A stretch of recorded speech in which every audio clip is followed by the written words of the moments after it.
네, 안녕하십니까. 원문으로 읽는 강수돌 교수의 자본론 강의 3강을 시작하겠습니다. 3강의 내용은 이제 소위 프롤레타리아와 자본가 내지는 뭐 부르주아라고 할 수도 있죠. 이 사람들이 어떤 역할을 하는가, 자본주의 경제에서 좀 큰 이야기인데, 이번 강의 내용 역시 자본론 전체를 이해하는데 매우 중요한 부분이기 때문에 이 문장을 같이 공부하도록 하겠습니다. 우선 한글 내용을 보면 고전파 경제학에서 지난번에 말씀드렸다시피 아담 스미스나 데이비드 리카도 같은 학자들이 핵심이죠. 그 경제학에서는 이른바 프롤레타리아, 여기서는 뭐 생산 노동자라고 생각하시면 됩니다. 공장 노동자. 물론 프롤레타리아 개념 안에는 실업자도 포함이 되고 또는 도시 주변에서 빈민으로 살고 있는 사람들까지도 다 포함할 수 있는데, 일단은 공장 노동자를 생각해 보죠. 좁은 의미에. 프롤레타리아는 단지 잉여 가치를 생산하는 기계로만 간주되는데, 사실은 자본가 역시 이 잉여 가치를 추가 자본으로 전환하기 위한 기계로만 간주된다. 자, 이제 요 부분이 어떤 이야기냐 하면요. 결국은 자본이라고 하는 것이 더 많은 자본을 벌기 위해서 투자되는 돈이라고 했죠. 자본 정식 내지는 자본 축적을 위해서 쓰이는 돈이 자본이라고 그랬습니다. 그런데 이 자본을 정식하기 위해서 무엇이 필요하다고요?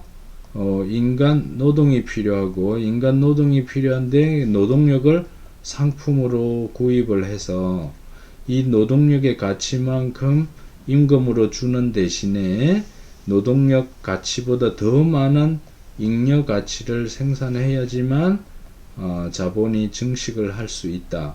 이런 개념이 지난 시간에 나왔지 않습니까?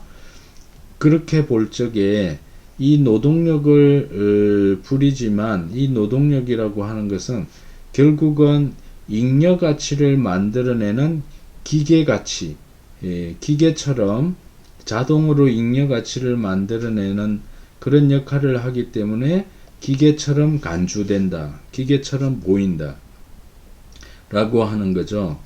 그런데 사실은 노동력이 잉여 가치를 직접 생산하지만 노동력으로 하여금 잉여 가치를 생산하도록 만드는 것은 역시 자본가가 계획하고 지휘하고 통제하고 조직하고 하는 이런 지휘와 명령의 기능을 수행해야지만 노동력이 잉여 가치를 생산할 수 있는 거죠. 그런 차원에서 아주 크게 보면 자본가도 일종의 노동을 한다고 볼 수가 있습니다. 물론 노동자의 노동과는 퀄리티가 다른 노동이 되겠지만, 그래서 이 문장 뒤에 후반부가 자본가 역시 잉여 가치를 추가 자본으로 전환하기 위한 기계로만 강조된다. 이 문장은 첫 번째 차원이 이 노동력 상품이 잉여 가치를 만들도록 하는 것이고, 두 번째 차원을 더 강조하는 겁니다. 그게 뭐냐 하면, 일단 잉여 가치가 나왔잖아요. 그러면 1단계의 자본을 투입해 가지고 생산 쭉 한 다음에 자본을 좀 더 키웠는데, 이 더 키운 자본의 일부는 그러니까 요게 늘어난 이윤 부분을 일부는 자기가 소비하고 하겠지만 나머지 부분은 재투자를 할 거 아니겠습니까? 재투자를 해가지고 다시 또 투입되는, 요 첫 번째처럼 다시 투입되는 자본은 처음보다 더 커지는 거예요. 그러니까 2-가 되겠죠. 그래서 2-가 불어나서 난 3-로 더 커질 거 아니겠습니까?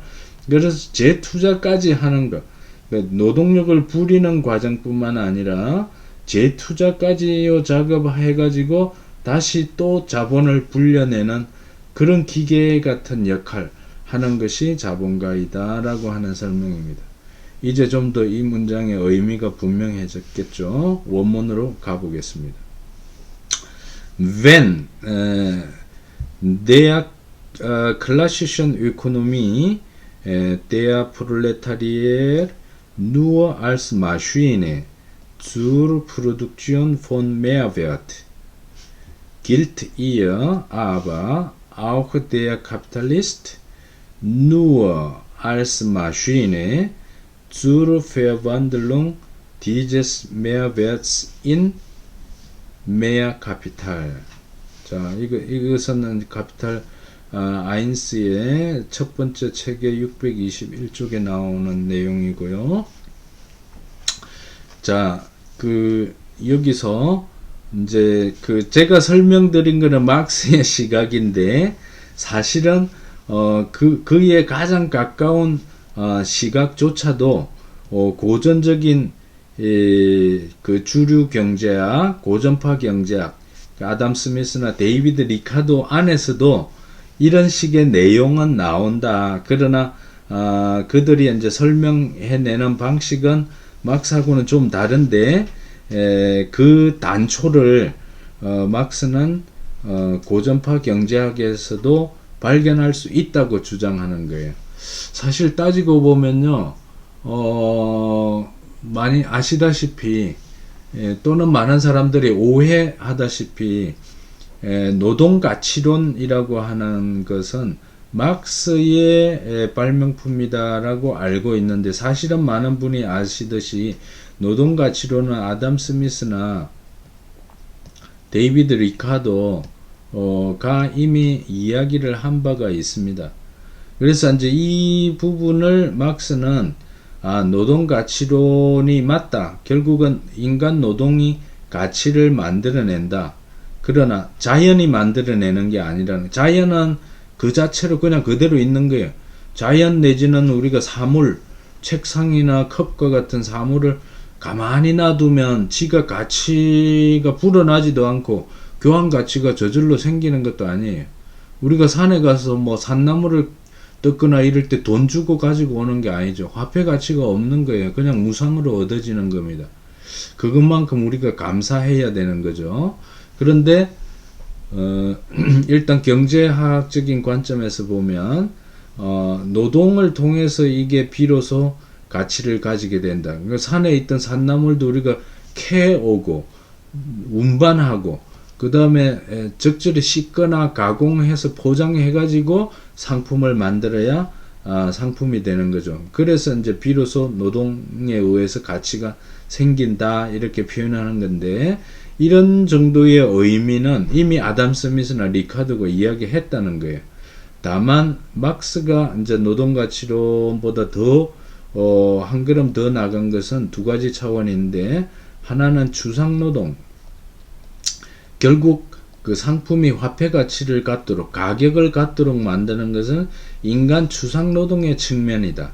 달리 말해서 아까 구체노동, 쓸모의 차원에서 우리가 사용가치를 생각한 부분은 이거는 가치, 시장 가치를 만들어내는 차원이 아니고, 시장 가치를 만들어내는 차원은 이 노동이 얼마만큼 몇 시간 동안 일을 했는가라고 하는 차원에서의 인간 에너지를 썼다라고 하는 그 노동량, 인간이 정신적, 육체적인 에너지를 그만큼 사용했기 때문에 1시간 정도의 가치를 가진다 라고 하는 차원의 추상노동 개념이 있고요. 거기에 대해서도 또 점점 우리가 강의를 더 많이 하게 되면서 좀 더 자세한 설명을 하게 될 겁니다. 그 다음에 두 번째 차원은 사회적 노동이다 라고 하는 차원을 기존의 학자들과 다른 차원에서 설명을 해낸 겁니다. 이 말은 뭐냐, 사회적 노동은 이거조차도 두 가지 의미가 섞여 있는데, 하나는 전 사회적인 차원에서 그러니까 개별적, 내가 혼자 2시간 걸려서 의자 하나를 만들었다 하더라도 이 사회의 모든 사람들이, 다른 사람들이 1시간 만에 의자를 뚝딱뚝딱 만들었다면 나는 2시간짜리 같이 인정을 못 받아요. 나는 2시간 만들었다고 하더라도, 아무리 내가 2시간 고생을 했다고 하더라도 인정을 못 받아. 사회 전체적인 차원에서 본다는 거고, 그게 이제 두 번째 차원의 사회노동인데, 평균 노동 개념이 들어있는 거예요. 그러니까 전체 차원을 고려한다, 평균 개념을 고려한다. 이게 사회노동 개념에 들어있는데, 그래서 결국 우리가 한 상품의 시장 가치가, 이 의자가 1시간짜리 노동이니까 예를 들면 1시간짜리에 5만원을 쳐준다. 의자 하나에. 그게 사회 전체가 그렇게 한다면 사실은 사회 전체의 평균을 내어서 그런 것이다. 이렇게 본다는 거예요. 그래서 만약에 사회 전체적으로 아까 제가 예를 내 혼자만 2시간이고 다른 사람들은 전부 다 1시간이라고 한다면 나는 1시간짜리 밖에 평가를 못 받는다 그랬는데, 그 사실은 사람마다 어떤 사람은 1시간, 어떤 사람은 2시간, 어떤 사람은 3시간, 어떤 사람은 4시간 걸리겠죠. 그러면 네 사람이 사회 각각 다르게 의자를 만들었다면 1 더하기 2 더하기 3 더하기 4, 10이잖아요. 10을 4로 나누면 2.5시간 밖에 안 된다는, 이제 그런 의미의 평균, 그 개념으로 생각을 하시면 되고요. 사실상 이제 경쟁을 통해서 또는 모방이나 그 어떤 정보의 이동이나 모방이나 경쟁을 통해서 사회적으로 이런 그 시장 가격은 금방 평준화가 될 수 있다고 이제 가정을 하는 거예요. 물론 현실적으로는 독과점 가격이 시장을 지배하고 있지만 최소한 우리가 이론적으로는 시장의 경쟁이 공정하게 원활하게 이루어진다고 가정하고 바라본다면 노동 가치에 의해서 정해지지만 실제로 가격이 정해지는 것은 추상노동과 사회노동에 의해서 만들어진다. 이 설명을 하기 위해서, 이거는 이제 막스의 고유한, 칼 막스의 고유한 설명인데, 이 막스의 설명을 하기 위해서 고전파 경제학의 입장을 빌려온 겁니다. 그러니까 실제로 고전파 경제학에서도 프롤레타리아가 잉여가치 생산의 기계로 간주되고 있는데, 따지고 보면 그들에게 고전파 경제학자들에게 또는 고전파 경제학에는 어떻게 보이느냐 하면 자본가조차도 역시 잉여가치를 더 많은 추가적인, 요 뒤에 나오는 게 추가 자본이죠. 아까 제가 설명했듯이 기존의 자본보다 잉여가치의 이윤 부분을 재투자를 함으로써 더 많은 자본으로 만들어내는 추가 자본으로 전환하기 위한 그런 기계적인 역할이라는 거예요. 자동방으로 그렇게 한다는 거예요. 그래서 막스는 나중에 어떤 부분에서 자동주체 이런 개념을 쓰거든요. automatisches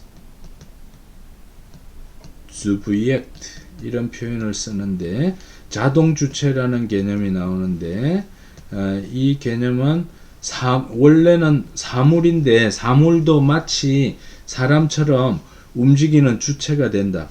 그런데 이 자본주의 사회에서는 노동자고 자본가고 또는 상품이고 자본이고 기계고 모두 다 거의 자동기계처럼 움직여 가지고 오로지 자본을 더 많은 자본으로 불려내기 위한 그런 메커니즘 속에서 일을 한다. 이런 관점에서 이제 자동 주체 내지는 그 기계라는 용어를 많이 쓰게 됩니다. 그러니까 그런 걸 알고 다시 한번 복습하는 의미로 독일어 원문을 다시 보겠습니다. Wenn der klassischen Ökonomie, 이거는 이제 3격이에요. 클래시션 에코노미에게는, 그러니까 고전학파 경제학자들 내지는 고전파 경제학에게는 무엇이 der 프롤레타리아가 nur als Maschinero 보인다. 그 통용된다. gilt. 그 마시네는 어떤 마시네냐? 잉여가치 생산을 위해서 존재하는 기계로만 통용된다. 마찬가지로 그들에게는 아바 아우흐 그러나 마찬가지로 자본가 역시 누워 단지 알스 마슈네로 기계로 간주되는데 무엇을 위한 기계냐 하면 잉여 가치를 페어반들롱 전환시키는 거예요. 둔갑시키는 거, 전환시키는 거. 뭐로 둔갑시킨다? 메아 카피탈, 더 많은 자본으로 전환하기 위한. 그러니까 첫 번째 단계에서 잉여 가치가 나오잖아요. 노동력이 자기 밥값 이상으로 잉여 가치를 만들어낸다 그랬는데, 잉여 가치가 나왔으면 그 잉여 가치를 추가 자본으로 다시 재투자하는 거예요. 그래서 또 그 계속 무한대로 불려나가려고 하는 거예요. 이게 자본주의의 자본의 속성입니다. 사실 인간은 어떻습니까? 사람은 밥을 한 그릇 먹고 나면 배가 부르고 기분이 좋으면 만족스럽고 행복하잖아요. 일단 다음에 배 고플 때까지는 밥을 안 먹어요. 근데 자본은 1억을 벌면 2억을 벌고 싶고 2억을 벌면 3억을 벌고 싶고 3억을 벌면 4억을 벌고 싶고 이런 식으로 끊임없이 무한대로 더 많이 축적하고 증식하려고 하는 게 자본의 기본 속성이다. 이런 차원에서 자본을 이해하시면 될 거고요. 한번 쭉 읽어보겠습니다. When der klassischen Ökonomie der Proletarien nur als Maschine zur Produktion von Mehrwert, gilt ihr aber auch der Kapitalist nur als Maschine zur Verwandlung dieses Mehrwerts in Mehrkapital. 이게 이제 원문이고요. 영어로 다시 한번 보면 If to classical economy the proletarian is but a machine for the production of surplus value. On the other hand, the capitalist is in its eyes only a machine for the conversion of this surplus value into additional capital. 독일어에서 이미 했기 때문에 해석은 쉽습니다. 고전파 경제학에게 만약에 고전파 만약이라기보다 뭐 한다면이라고 해석하는 게 좋을 것 같습니다.